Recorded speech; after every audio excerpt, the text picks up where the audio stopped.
All right, let's create a meal plan specific to a certain number of calories. For this example, let's go with 2,000 calories. I'm going to show you how to add recipes that you just found on the internet and then sort of manipulate those a little bit to get them pretty damn close to where you're at. Let's say, let's go for 2,000 calories. Now I'm going to show you how to add a recipe. I'm only going to do it once just for time's sake. So let's start with dinner. I'm going to hit add food, tap my recipes at the top there, and we're going to create a recipe. Now let's jump over to the browser. So the way I found this Woolworths website of recipes was I searched for I think high protein dinner recipes Australia. I've got one condition here on the filter, and I think it was just dinner and main meals. So if we're going with 2,000 calories, let's say you're going to have 3 meals a day. That's an average of around about 666 calories. So we want an average, each meal to be an average of that. Now, generally breakfasts aren't quite as large, but just for the sake of this, let's find something that's around about 660 calories. We want to find something that has protein as a pretty major feature as well, like a good protein source as a pretty major feature. That's also fairly nutritious as well. Marry me chicken pasta. Cool, 680 calories. Sweet. We're going to add this recipe. So let's go back. Chicken pasta. Let's check how many serves. So here you can change the number of serves. So let's just do 1 serve. What we want to do is bulk import ingredients. So we're going to switch that on. And all we're going to do, I think they've got a copy. There we go. So we can copy text. We're just going to paste that in there. We can get rid of the stuff that we don't need.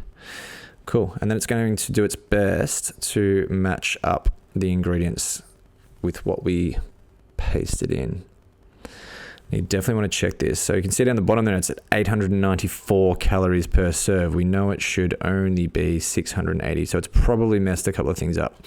So you can have a look at the things there, at each ingredient there, and see if anything sort of sticks out with way too many calories. Evaporated milk, 96 mils. Let's check over here. All right, 96 mils. Yep, that's all good. Italian herbs, that pasta. Always select large shells. Cool. All good. What do we got? We've got lemon. We've got 1/4 gallon of lemon. So there's a lot of calories that it's pulled in. So we need to double check what we actually want. So we want 1/4 of a lemon, not 1/4 gallon. So what you'll do is search for alternative. Ideally use something with a green tick there. 1 slice or wedge.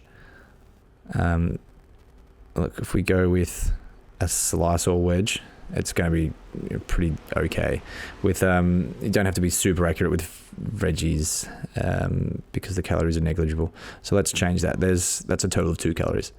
You can see that's brought the calories down to 665, which is pretty damn close. So assuming that everything else is pretty okay, yeah, everything looks okay.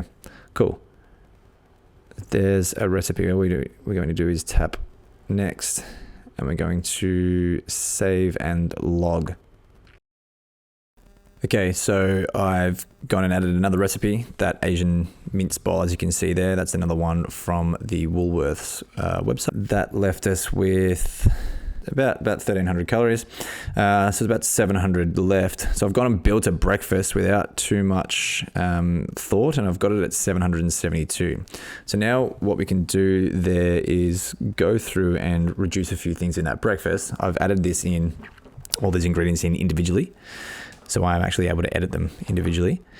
Now we need to get rid of about 70 calories. Let's jump back in here. Let's reduce. Well, I've got some almond butter in there, very high calorie thing. I've got 25 grams of almond butter. We need to get rid of 70 calories. So let's get rid of 5 grams of almond butter.